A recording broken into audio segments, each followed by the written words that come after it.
Salamat sa pagpapahalahan. Welcome to our 365 daily devotion. Ako po si Alexander Gomez from Batch 3. At ang topic po na natin natin ngayon ay commitment, commit devotion, and discipleship.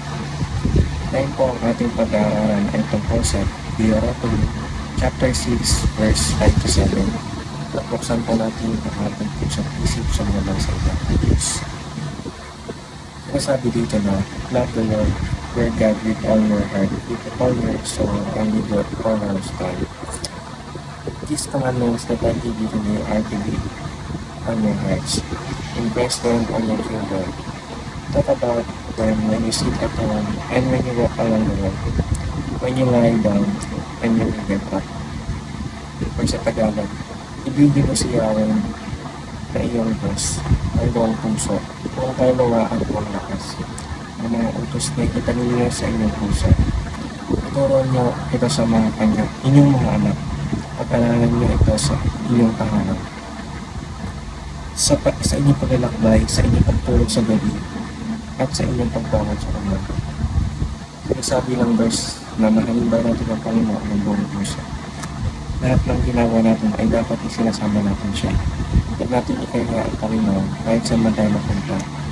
Sino man ang ating kasama at kahit anong panahon lang ay pagsigawan at maging proud tayo na Jesus is our Lord at kailangan natin.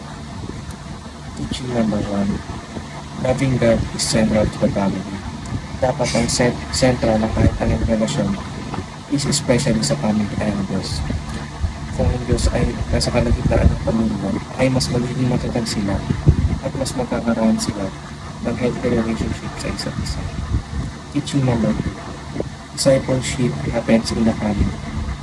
Dapat mismo tayo ang umaakay sa ating pamilya papanapin sa Diyos. Share natin ang testimony natin sa kanila.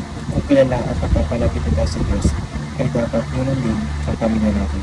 Huwag natin hayaan tayo ang mga kilala sa Panginoon at Panginoon. Teaching number 3. Every family is a family church. Tayo mismo ang church. Hindi building, hindi tayo mismo. Kung saan dapat padarama sa ating ang presensya ng Panginoon. Kailangan sa bawat miyembro at pamilya ng darama ito. Application number 1. Start a family devotion and pray together. Imbis na kung ano ang pag-usapan natin ang Panginoon. Sa pagkainan, habang sabay-sabay na kumakain ang pamilya, ay huwag natin makalimutan ng Panginoon. Application number 2. Start a Bible study with family and friends.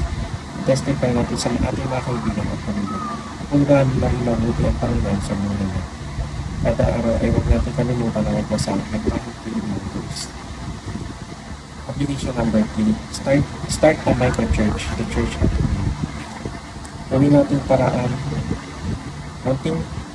para maging church ang bahay natin kung saan nakasentra ang Diyos sa pamilya natin. Bigyan natin ng oras, pinapalino at pagkakataon ng oras para sa Diyos. Kailangan po ang ating devotion na ayon sa